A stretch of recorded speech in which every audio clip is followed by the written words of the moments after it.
So that was just sort of teasing out the effects of smoking and age, but there were a lot of other things measured.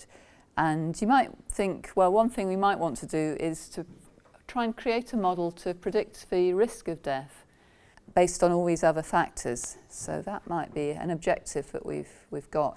But we need to consider that quite carefully.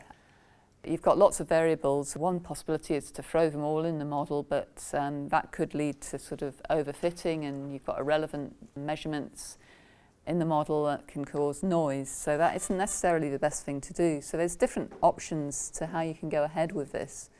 I mean, potential strategies, as I said, you could include all variables in the model, but that's not usually the best one, particularly if you've got a lot of variables. You could just decide, well, I think these variables are associated with mortality, so these are the ones I'll pop into the model. That's one option. An approach that gets used quite a lot is something called forward selection, and in this you would sort of select variables in order of their significance, one by one, until none of them have a p-value less than a set limit, and that limit doesn't have to be 0.05. They don't have to be significant to go in the model. It could be something like 0.2, but it depends how sure you want to be that the measurement is contributing to the prediction.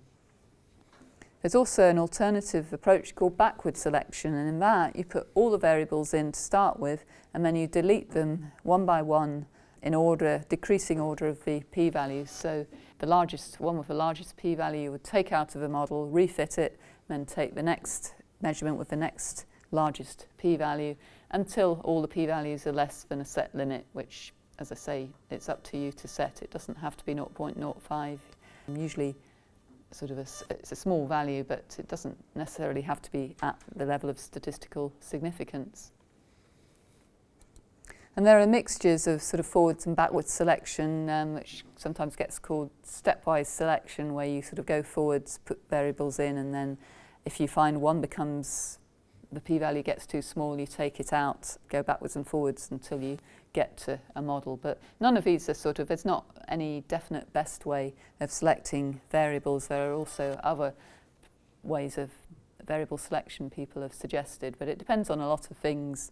Also, how many variables you've got. If you've got only a few variables, you might want to go straight to putting them all in the model, or backward selection. If you've got a huge number of variables, forward selection might be more sensible. Yeah, there's different strategies for sort of creating a predictive model. So if we first of all look, we could put all the variables in. So there's 25, I haven't even got them all on here. Put them all in. The problem is those that have got, there's quite a few that have got low p-values, probably because they're associated with other variables. We're not able to show them as having much effect, and they're probably just going to add noise to the data. So this isn't a particularly good strategy, particularly as we've got quite a large number of variables. We could do forward selection. So if we try we'll sort of use this as the strategy for this data set. And so when this was done, then only 4 of the I think it was 25 potential variables was included in the model, and I'd set the p-value to 0.01. So they didn't have to be statistically significant, but as it turned out, the 4 variables that did get included were statistically significant. So we had age, gender, peripheral vascular disease came out even after adjusting for these age and gender, and smoking as well came out. So with these 4 variables, we were able to obtain what we might consider to be our best predictive model for this particular data set.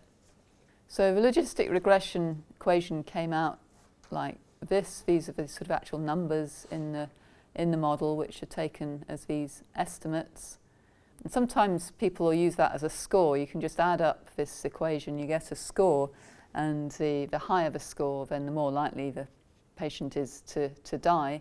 But you can translate that back into the odds of dying if you want to.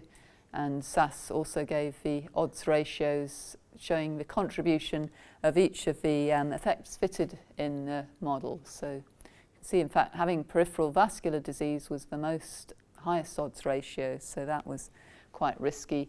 But independently of that, smoking is still risky. Being male is risky, unfortunately, and getting older is risky. So